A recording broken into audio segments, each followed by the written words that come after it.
Moica Moi, bem-vindo ao Papo de Professor, esse podcast que tem como objetivo fomentar a colaboração entre professores através da divulgação de novas ideias, de teorias e de boas práticas. Meu nome é Damione Damito e o tema de hoje é o ensino da matemática.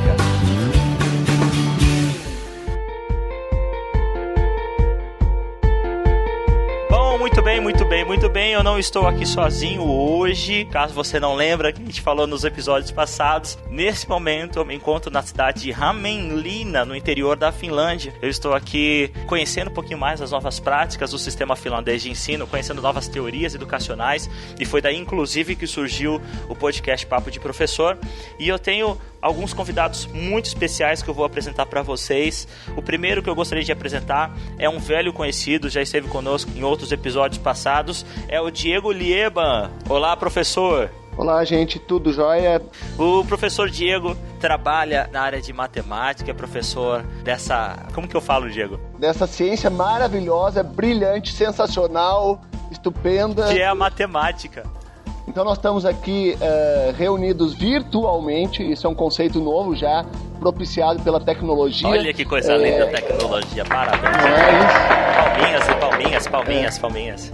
É uma coisa linda. Exato, esse é o grande lance, eu acho. Nós estamos aqui com a Thaís, que é professora da PUC, da Pontifícia Universidade Católica, e ela vai falar um pouquinho mais para vocês aí da área de atuação dela. Olá a todos. Nós usamos, procuramos na medida do possível trabalhar com tecnologia e no meu caso específico eu estou concluindo o doutorado em informática na educação. Nós temos aqui também alguém para representar o outro lado da moeda, alguém para dar aquela força, alguém para falar em defesa dos fracos e oprimidos, que é a capixaba Camila França. Olá, Camila, tudo bem? Olá, tudo bem? Eu sou estudante de engenharia civil, estou no 7º período e estamos aí, né, pra gente agregar valor e poder conversar um pouquinho.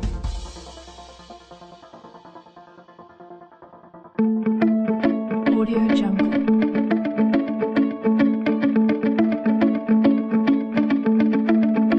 Muito bem, vamos continuar esse papo. Eu queria falar dessa ciência, dessa matéria que causa arrepios em muitos. E eu confesso para vocês que por muito tempo a matemática tirou algumas horas do meu sono. Vocês acham que esse medinho, que esse frio na barriga, ele ainda ocorre, ele ainda acontece? Antes de responder a tua pergunta, meu amigo, só queria fazer uma outra pergunta para ti. Hoje tu te sente uma pessoa feliz? Sem a matemática, não sou feliz. Sem a matemática, olha... Eu sou feliz, mas eu vejo que eu uso a matemática, mas talvez eu não use tudo aquilo que eu aprendi. Mas não vamos avançar porque eu quero tocar nesse assunto mais pra frente. Porque eu acho que essa é a questão, né? Às vezes a gente se cria um monstro sobre ela que talvez não seja tão verdade assim. Talvez fosse um caminho encará-la com mais leveza. Né? A Camila é aluna do curso de engenharia, tá no 7º período. Com certeza deve ter um monte de matemática. E aí, Camila? Então, quando você falou que tirava o teu sono, né? Tira no meu caso, mas em outro sentido, porque eu tenho que ficar acordado pra estudar mesmo, não tem outro jeito.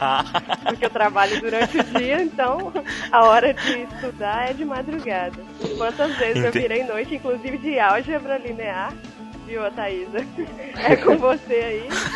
Nossa vida, a álgebra me tirou muito sono. Mas passou, assim. E, curiosamente, as matérias de matemática são as que mais me interessam na faculdade. Eu gosto bastante. Olha que legal. Quando falam assim, matemática, eu acho mais legal até do que as matérias que envolvem física, né? Porque é muito física e matemática no meu curso.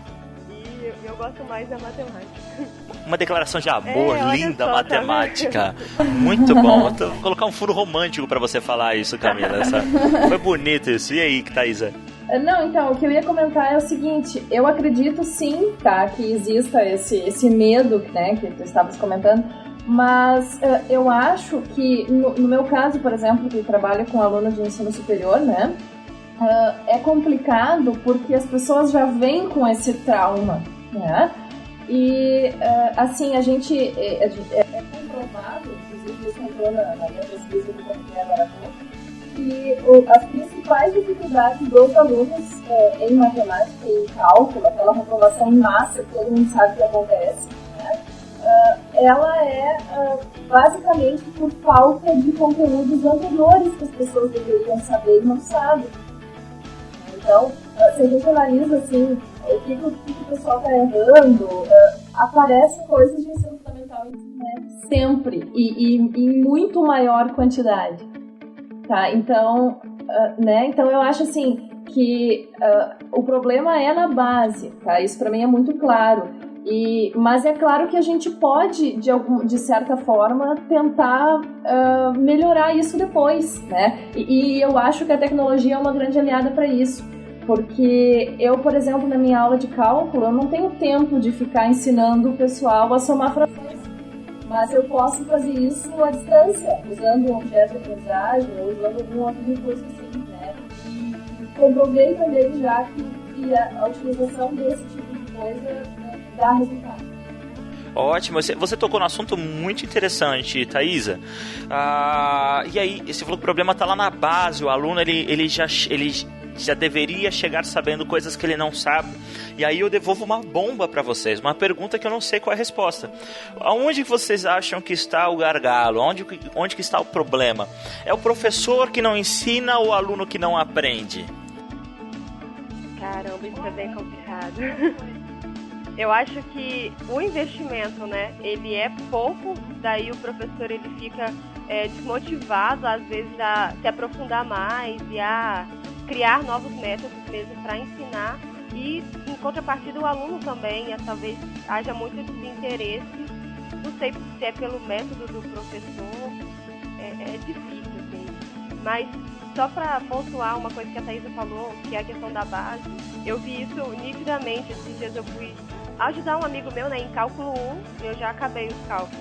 E aí ele foi tendo dúvidas, assim, e eram coisas de ensino fundamental, sabe? Era coisas de proporção e tal. E eu, gente, como que ele não sabia isso, né? Como que ele tá em cálculo 1 e não entende isso? E aí eu percebi que é bem mais grave, é bem mais difícil você tentar explicar uma coisa que ele já deveria ter aprendido para depois ele entender o conceito atual dele.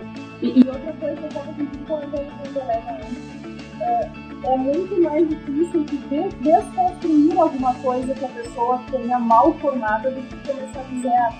É verdade. Então, assim, eu trabalhei com crianças já, assim, crianças de quinta série, sexta série na época, né, que agora mudou, e assim, é muito mais tranquilo que ensinar as propriedades das operações, por exemplo, para eles, do que agora para os meus que estão lá e aprenderam mal ou mentalizaram alguma regra que não é, generalizaram alguma coisa que não é verdadeiro. Ou tem resistência, né? Também.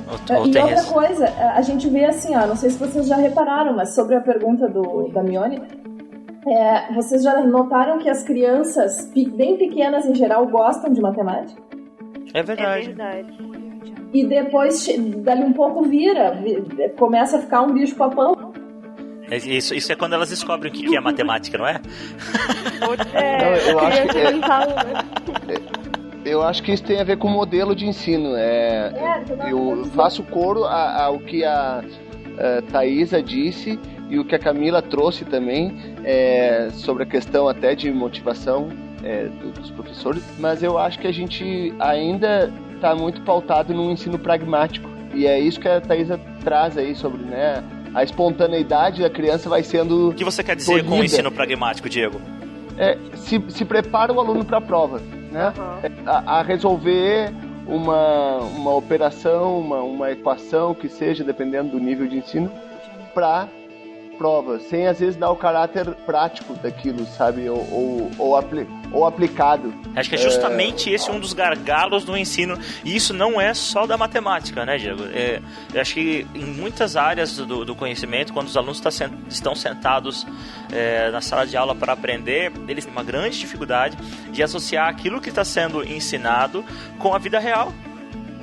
Isso é um problema muito sério, porque a famosa máxima, todos aqui já são professores ou já deram aula, sabem que muitas vezes o aluno ele chega e pergunta ao professor, ou então já ouviram isso enquanto alunos, né? Falou, professor, para que eu vou usar isso na minha vida? Aí o professor responde, para passar na prova. Falou, não, mas eu não tô preocupado com a prova. Ele falou assim, então se preocupa com o Enem.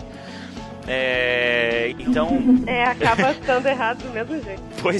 Pois é. Mas o problema é que o ensino hoje, ele é focado nisso, justamente em um aluno passar na prova. É o famoso decoreba, 2 mais 2 são 4, ou qualquer coisa desse gênero. E isso me chamou muita atenção quando nós, aqui na Finlândia, fomos visitar uma escola, e nós vimos que os professores, eles realmente preparam os alunos para a vivência cotidiana, para a vida, né? E a preocupação não é a nota. O foco, então, é preparar o aluno para a vida. E eu vejo que, às vezes, nós deixamos muito explícito isso quando nós falamos para os nossos alunos que aquilo que ele está aprendendo é para passar na prova. Isso não traz para o aluno motivação suficiente. E o aluno está desmotivado. E aí é um problemaço, não é?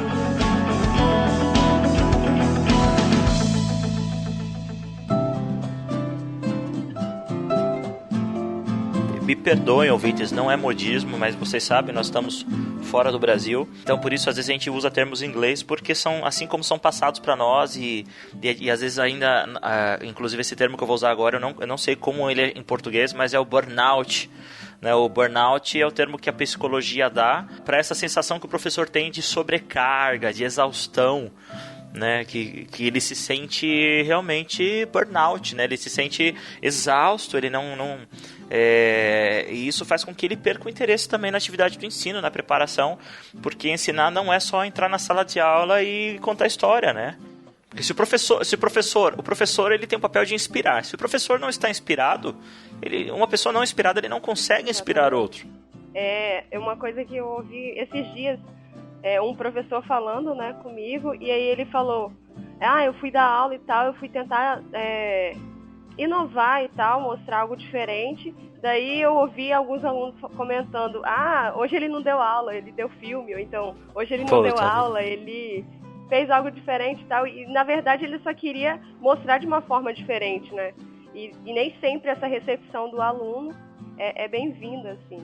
Acho que é exatamente o que o Diego falou. É Diego, né? É Diego. Isso. Ou loirinho também. Eu não gosto muito de entrar no mérito embora eu acho que seja extremamente pertinente, mas de discutir políticas públicas, assim. Só que eu ia resgatar uma coisa que eu acho que é super importante também. Eu faço muito coro ao que a Camila trouxe e a Thaisa reforçou agora, das 60 horas. É uma realidade, assim... 60 horas seria, né? Os 3 turnos, é isso que você se refere? Os 3 turnos, isso. 60 horas por semana é o que a gente vê em professores de rede pública, né? Tendo que suar, assim, para ter o seu sustento digno, né? Mas eu ia trazer uma outra questão que eu acho que é pertinente, que é a questão da capacitação de professores. A Camila ainda há pouquinho falou da inovação, né? Ou da renovação dos professores, que o professor disse que ia inovar, né?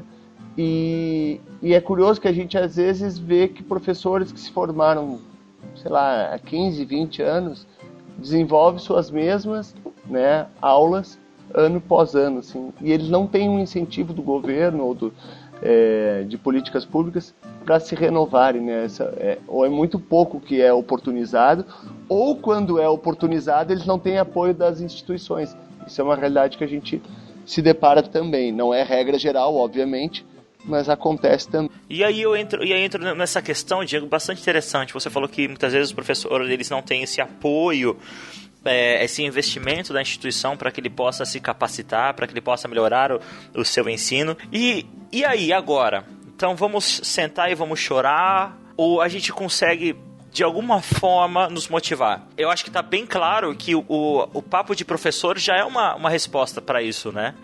Para tentar inspirar o professor, para tentar motivar o professor, ver que ele não está sozinho nesse universo, saber que o perrengue que ele passa no dia a dia dele, ele não é só ele, não é algo exclusivo dele, existem outros que compartilham disso, mas que nós podemos fazer algo em relação a isso. É uma briga constante diária, assim, acho que as gurias podem ajudar aí, mas assim, acho que de ofertar e tentar sensibilizar, né, governos e ações, instituições que possam promover cursos e fazer com que aqueles que sejam atingidos sejam também multiplicadores, né, para os seus pares e colegas. É isso que eu ia dizer, a gente tenta, né, por exemplo, dentro da universidade a gente tenta fazer bem isso que o Diego estava dizendo, agora nós estávamos com um projeto também de trazer alguns professores para dentro da universidade, fazer um grupo de estudos e tal, para ver se esses professores seriam esses multiplicadores, então, né?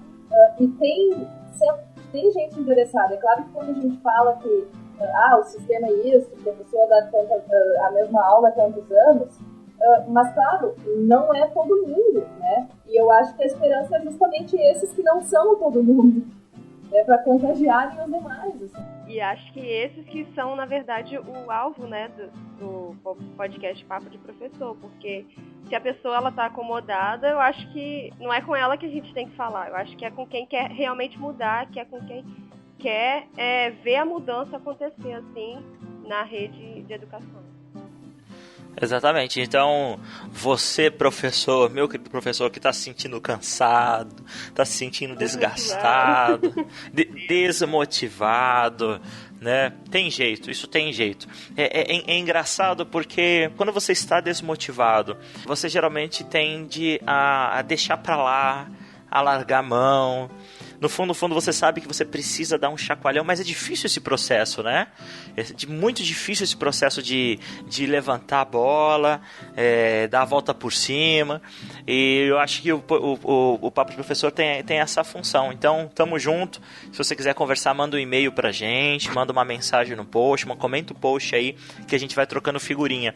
E aí, eu queria falar para vocês o seguinte: vocês já deram uma ferramenta legal, que é o lance dos professores trocarem experiência entre si, os professores trocarem figurinhas, se ajudarem. Eu recomendo para você que ainda não ouviu o podcast sobre colaboração, foi o nosso último podcast, dá uma olhadinha lá no link, eu vou colocar o link nesse post, é o podcast sobre colaboração. Nós falamos muito sobre isso, sobre a colaboração de um professor com outro professor, como trabalhar junto, como se motivar juntos. É um podcast bastante interessante. Me perdi. Bom, vamos lá. Eu tinha tudo na cabeça que eu ia falar, agora esqueci tudo. Beleza. Vamos lá. Um abraço, mãe. Nós sabemos que um dos meios de você se manter motivado é você estar trabalhando junto com outro professor, com outro profissional. E no início aqui o Diego falou que já trabalhou com a Thaisa, vocês já realizaram um tipo de trabalho junto. Que trabalho foi esse? Fizemos um curso voltado para alunos do curso de licenciatura, pegamos também um público de uma especialização em educação matemática que tem lá, e professores interessados em geral, né? O nosso curso abordou o GeoGebra, que é um software de geometria dinâmica, que depois acho que o Diego até pode falar mais sobre ele, porque é mais especialista do que eu. Mas a nossa ideia era desenvolver com esses professores o que a gente chamou de utilitários, né? Que seriam, assim, construções feitas por nós ou por eles, enfim, que fossem feitas com o objetivo de ensinar alguma coisa, né? Então, por exemplo, a gente tinha um material sobre a área do círculo, né, e comprimento da circunferência. Então a gente ensinava o professor a construir alguma coisa que desse aquela visão dinâmica, né, para que ele pudesse mostrar para os alunos, a área da circunferência é πr², por isso, a gente pode visualizar isso assim. Que legal, que então, legal. A gente propôs várias construções para eles ao longo do curso, foi feito nos sábados de manhã, assim, então não foi muitos encontros, foram só 4 encontros. E a gente ensinou eles a construir algumas coisas, e no final a gente propôs que cada um criasse, né, o seu utilitário em cima, assim, de algum conteúdo que eles vissem que os alunos deles tinham dificuldade. Então, teve um que fez, que não era professor ainda, mas ele estava na faculdade, e aí ele fez sobre produto vetorial, produto misto, coisas que ele estava vendo lá em álgebra linear, né, Camila? Aham. Então, você viu, né? É bom que eu saiba. Ele fez, o material dele foi para ajudar os colegas, né? E os outros professores fizeram coisas voltadas para os seus alunos. Então, porque assim, esse tipo de software, né, a gente pode usar ou para o aluno construir alguma coisa, e aí tu tem que levar a turma para um laboratório e trabalhar coisas simples, né, que os alunos consigam ir fazendo, ou para o professor montar alguma coisa que seja ilustrativa para os seus alunos. Então a nossa ideia era essa, era capacitar o professor para ele fazer construções legais para os alunos deles. E depois a gente fez até uma competição no final e tal, os arquivos, as construções mais legais a gente premiou, então o pessoal ficou bem motivado, assim. Muito legal. Isso daí é você passar mesmo a sua iniciativa de mudar mesmo para outros professores. É muito legal. O Diego também, ele parece o professor Eureka. Ele faz coisas inimagináveis com palitinhos de sorvete. E aí, Diego, fala um pouquinho sobre o que você tem construído. Eu gostei da alusão que tu fez ao Eureka e ao palitinho de sorvete, mas na verdade tem uma proposta, sim, de trabalhar com máquinas do Da Vinci, de modo que os alunos tenham que recriar essas máquinas, né, num protótipo físico e tentar remodelar ou modelar esse protótipo também num software de geometria dinâmica. No projeto das máquinas, a ideia é trabalhar a geometria, né? Essencialmente, muito embora a gente acabe perpassando por outras componentes. Sim, perpassando eu achei horrível, pode editar isso e cortar porque eu detesto. A ideia das máquinas é poder essencialmente explorar a geometria, muito embora a gente acabe, né, passando por outras componentes, aí trigonometria eles acabam trabalhando, e mesmo a questão da programação, né, que para o aluno do ensino médio, e aí eles tentam trabalhar de maneira integrada, assim, né, com a questão prática e também com a questão conceitual da matemática. Eu só queria saber quanto é 2 mais 2. Gente, uma coisa muito legal que a gente pode usar também no ensino, inclusive da matemática e não só da matemática, são coisas cotidianas. Uma coisa muito legal que a gente pode utilizar no ensino, não somente da matemática, mas também na matemática, é o recurso de filmes. O que eu quero dizer não é aquele uso do filme para quando o professor não teve tempo de preparar a matéria, não é disso que eu estou falando. Mas uma sugestão que eu dou para vocês pesquisarem, para você que está em casa aí pesquisar, inclusive, é o filme Contágio. Eu estava pesquisando um pouquinho sobre isso da matemática e eu vi que alguns professores chegaram a utilizar esse filme Contágio para estudar progressão aritmética. Progressão geométrica? Exatamente. É onde esse filme, não me lembro dele exatamente, mas é algo assim, é aqueles filmes de infecção, que um fica doente, o outro fica doente, o outro fica doente. Eu ouvi professores que utilizam o filme Contágio para falar sobre progressão aritmética. Progressão geométrica? É um exemplo de como você, professor, que muitas vezes não tem recursos, não tem um laboratório legal para desenvolver suas atividades, pode dar um jeitinho aí para tornar a sua aula mais interessante para o teu aluno, para atingir o objetivo, para realmente tornar a matemática, a aritmética algo realmente palpável para o seu aluno, não é verdade? Interessante. Tem muitos filmes que podem, não é relacionado diretamente com o tema, talvez eu até tire isso na edição ou não, se você está ouvindo é porque eu não tirei, mas... Eu tô com medo de citar um aqui, mas pode falar. Se foi não, pode citar, ué. Não, pode. É o filme que é A Corrente do Bem. O filme Corrente do Bem, ele não traz um elemento de matemática, não é isso que eu quero destacar desse filme. Mas o que eu quero destacar é como um professor pode inspirar o seu aluno com muito pouco. Esse filme, se você não assistiu, você tem que assistir. Ele é um filmaço, fantástico. Altas lágrimas, prepare os seus lenços. Mas ele é um professor que dá um desafio para um aluno. E o aluno simplesmente começa a transformar o mundo dele, a sociedade no entorno dele começa a ser impactado através da ação desse aluno, que por sua vez é fruto da inspiração causada por um professor. E você pode ver que ele pode inspirar pro bem, né, que é o caso do filme, mas também pro mal, da mesma forma que se ele tiver uma... como posso dizer? Ai, fugiu. Não, vai atrás, pega aí. Ai, caramba, a palavra fugiu. Ah, deixa, esquece isso aí, não. Deleta essa na edição. Mas eu queria falar um pouquinho sobre como trazer a tecnologia para a sala de aula. Uma discussão que eu tive com o professor Diego há não muito tempo atrás, andando aqui pelas ruas da linda Ramenlina, desculpa, Diego, é o seguinte: simplesmente trocar a lousa por um data show é agregar tecnologia na sala de aula? Todo mundo tem que usar tecnologia, daí a pessoa vai lá e transfere o quadro dela pro PowerPoint. Né? Então eu acho que não é por aí. Eu acho que é a mesma coisa, né? A tecnologia pela tecnologia não faz o menor sentido. A questão é do que eu vou me valer disso para melhorar a minha prática e para facilitar a vida das pessoas que estão me ouvindo e que vão aprender aquele conteúdo. Né? Então, assim, eu sou muito mais adepta de vez em quando eu preciso ensinar lá um determinado tipo de função, como é que ficam os gráficos, num pedacinho da aula eu vou lá, abro o GeoGebra lá que a gente usa, mostro, mexe o gráfico pra cá, e se eu fizer isso, se eu fizer aquilo, façam aí que eu vou conferir aqui, né? Para visualização do cálculo mesmo, isso é muito, muito bom, né? Porque às vezes você tem dificuldade de ver mesmo a função, como ela se comporta e tal. E isso ajuda. É como você falou, são coisas pontuais, não pode ser a rotina, que eu acho que aí não adianta muito.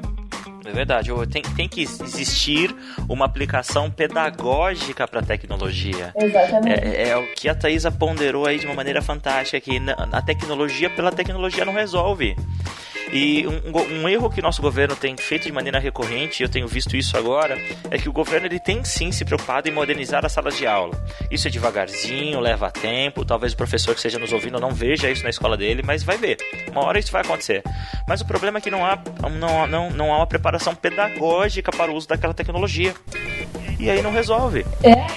Desculpa te interromper, mas é o que o Diego estava falando antes, é a capacitação, né? Não adianta a gente colocar todos os equipamentos à disposição do professor se ele não sabe o que fazer com aquilo.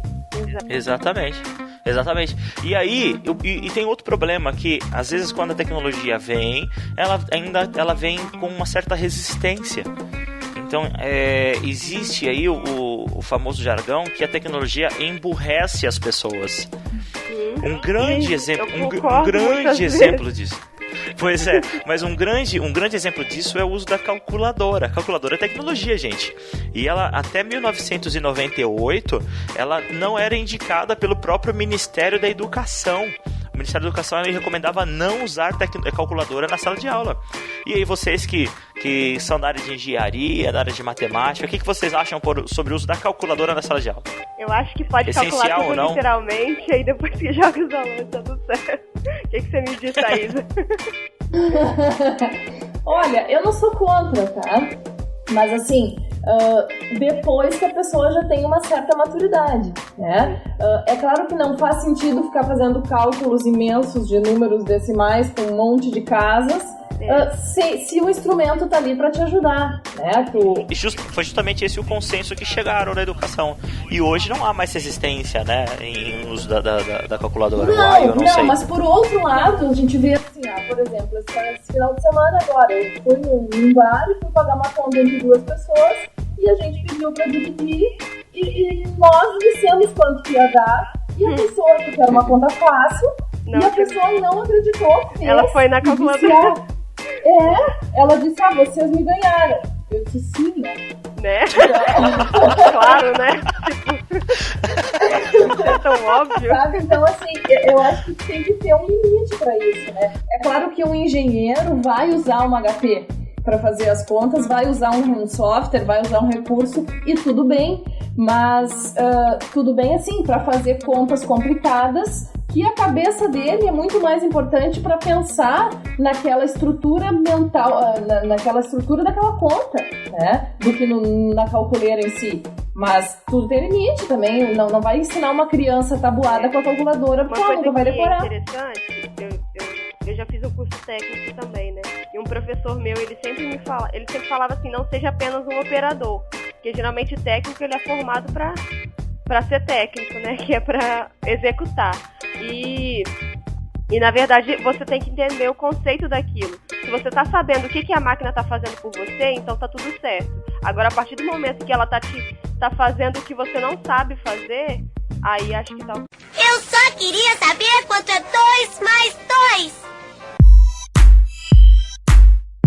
Muito bem, ótimo. Vamos caminhando então para a última parte desse podcast, que vai responder, o que vai tentar, pelo menos, eu gostaria de tentar responder a seguinte pergunta, né? Como preparar o professor para que ele possa preparar os alunos nessa era tecnológica que nós vivemos? Como o professor deve se preparar para isso? Então, acho que a resposta tu não vai ter, eu lamento te informar. Oh, meu Deus do céu. Então, é isso, gente. Obrigado. Ok, falou. Obrigado pela gravação de hoje. Até a próxima. Não, porque eu acho assim, ó, a gente também não sabe a resposta, porque se eu soubesse, eu já teria feito. Mas eu acho que o que a gente faz é tomar iniciativas nesse sentido, né? Por exemplo, esse que a gente estava comentando agora do curso aquele que eu e o Diego fizemos, era uma tentativa nesse sentido, era para tentar instigar o professor a usar aquela tecnologia com os seus alunos, né? E eu acho assim que isso é muito da pessoa, a gente dá uma amostra do que se pode fazer. E a gente via ali que tinha muita gente que se interessava e ia além e seguia conversando com a gente depois, sabe? Então, assim, a gente tenta mostrar para as pessoas, existe isso, existe aquilo. Mas depois vai muito de cada um também no que acredita e no que tá a fim de fazer, né? Isso, o Rodrigo Calhau, ele participou de alguns podcasts aí, de algumas edições anteriores, ele colocou uma frase no blog dele que eu achei fantástico. Tava fazendo jabá aqui do blog dele, hein? Ele colocou a seguinte frase: não existem modelos prontos para o futuro. Usar como referência modelos prontos pode ser um retrocesso ao invés de um avanço. Eu acho que é justamente isso, né? É difícil você ter uma resposta para algo assim. É difícil você realmente aplicar essa conversa. Mas E outro, não existe um modelo único também, né? É importante que se frise que a gente, por mais que defenda o uso de tecnologia e exalte isso como alternativa no ensino, a tecnologia não é por si só a salvação de todos os problemas, né? Eu acho que a gente tem que estar sempre com os pés no chão para entender, né? Que é uma combinação de fatores, assim. Exato, muito porque o que inspira não é a tecnologia, é o professor. Exato. Não é? E meio que Exato. o que vocês estavam falando, eu lembrei de uma frase da Futura, pode falar? Oi. Pode. É que Pode. O que move o mundo não são as respostas, mas as perguntas, né? Então, a gente já tem aqui várias perguntas, e acho que o que vai mesmo mostrar que a gente está lutando com isso é tentar respondê-las. Sei lá, você, o Diego e a Thaís já tentaram de alguma forma. Eu acho que é a melhor forma. Porque eu acredito muito nisso também. Quando a gente tem uma pergunta em aberto, a gente se motiva a ir atrás, né? Se ela já está com a resposta pronta, por que eu vou, né? E a gente vai atrás e a gente vai experimentando, vai descobrindo se dá certo, se não dá certo. Eu só queria saber quanto é 2 mais 2. Então, aí eu insisto naquele assunto que nós falamos algumas vezes. O professor, ele tem realmente o papel de inspirar o aluno a aprender. Ele tem que desafiar o aluno a resolver algum problema. E eu acho que o ensino da matemática, ele é muito produtivo quando ele traz para o aluno um problema real. O professor Diego, numa das apresentações que ele fez aqui em Hämeenlinna, ele nos desafiou a mostrar para ele qual era a melhor rota que um avião deveria fazer para chegar de um ponto a outro do globo. Como ele fez isso? Ele trouxe um globo e uma linha. E ele nos mostrou matematicamente aí qual seria a melhor rota. E todo mundo ficou de boca aberta, né? Porque não era nada a ver com o que nós pensávamos que fosse. Olha que coisa legal. Essa é uma atividade que realmente traz a questão da problematização, que coloca o aluno numa condição de otimizar um problema real, né?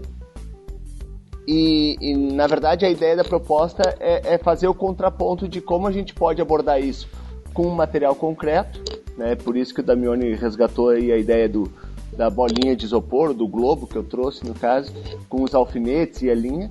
E como é que a tecnologia vem a contribuir nesse sentido também, né? Porque a solução desse problema, ela passa por toda uma questão de círculos máximos numa esfera, né? Imaginando o globo próximo de uma esfera, que no material concreto, numa bolinha de isopor, por seu caráter maciço, talvez fosse um pouco mais complicado de a gente visualizar, né? E quando a gente vai para o recurso dinâmico ou tecnológico, essa visualização ela é um pouquinho mais facilitada, digamos assim. Mas fiquei muito contente de trazer esse exemplo aí, Damione, porque isso foi lá no começo do curso. Foi marcante, viu? Marcou. Alguém marcou, né? Esse é um exemplo que, como exemplos reais, realmente tem efeito. E se você me falar simplesmente dessa parábola, desse tipo de curvatura, pra mim não faria o menor sentido, mas você trouxe uma aplicação e isso realmente fez a diferença aí na minha vida. Muito obrigado aí, quando eu começar a voar eu vou lembrar de você, você pode voar no meu lado aí.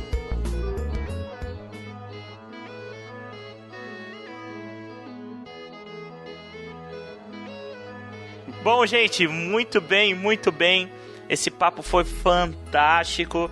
Fez parecer a matemática até ser algo mais interessante do que realmente é. Tô brincando. Só que não. Eu adorei conversar com vocês. Obrigado. Muito obrigado pela participação. Tá, não, então eu agradeço o convite aí. Achei muito legal a nossa conversa. E espero que sirva para motivar algumas pessoas que estejam ouvindo aí, né? E estamos à disposição, né? E espero encontrá-los de novo também. Obrigado também, Camila, pela sua participação. Viu? Eu sei que foi difícil a gente conseguir um horário para todo mundo. Muito obrigado pela disposição de estar com a gente, viu, Camila? Joia. Obrigada a vocês, né, por essa oportunidade. Eu nunca tinha participado de podcast, a não ser aquele que você falou. Mas foi muito bom. E é isso aí. Eu espero que todos tenham sido incentivados. Eu fui, pelo menos. Vou estudar com mais afinco agora para terminar o curso. Muito bem. Mas valeu, gente. Obrigadão. Muito bem. Eu também estou inspirado a estudar mais matemática. Deixa eu pegar agora. Acabou de gravar esse podcast. Vou começar a estudar um pouquinho mais. Que realmente... Eu já tenho uma lista de exercício aqui para te dar. Ai, que triste. Não fala nisso, não. Então, obrigado a todos vocês que estão nos ouvindo também. Um abraço e a gente se encontra aí no próximo podcast. Valeu, gente. Até uma próxima. Ô, Diego, animação aí, rapaz. Ô, gente, desculpa, né, que o Grêmio tá perdendo.